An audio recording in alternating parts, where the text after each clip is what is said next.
చాలా healthy and tasty recipe. త్వరగా చేసేసుకోవచ్చు. చాలా సింపుల్ రెసిపీ. ఫస్ట్ అయితే ఒక కడాయిలో 1 టేబుల్ స్పూన్ ఆఫ్ ఆయిల్ తీసేసుకొని అందులో చిన్నగా కట్ చేసిన గార్లిక్ అండ్ మష్రూమ్ వేసేయండి.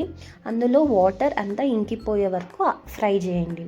తర్వాత కొంచెం సాల్ట్, పెప్పర్ అండ్ కారం అండ్ బటర్ వేసేసి పెట్టేయండి. అండ్ లాస్ట్కి కొత్తిమీర అండ్ స్ప్రింగ్ ఆనియన్తో గార్నిష్ చేసుకోవాలి. తర్వాత ఇంకో కడాయిలో కొంచెం onion and bell pepper add చేసేసి ఫ్రై చేయండి విత్ సాల్ట్ అండ్ పెప్పర్. ఇందులోనే మనం ఫస్ట్ రెడీ చేసుకున్న మష్రూమ్ని యాడ్ చేసేసి పక్కన పెట్టేసుకోవాలి.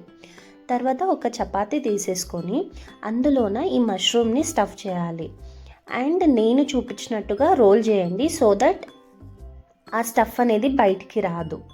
తర్వాత కొంచెం బటర్ వేసేసి శాండ్విచ్ మేకర్లోన కొంచెం ఫ్రై చేయండి. మన మష్రూమ్ ర్యాప్ రెడీ అయిపోయింది.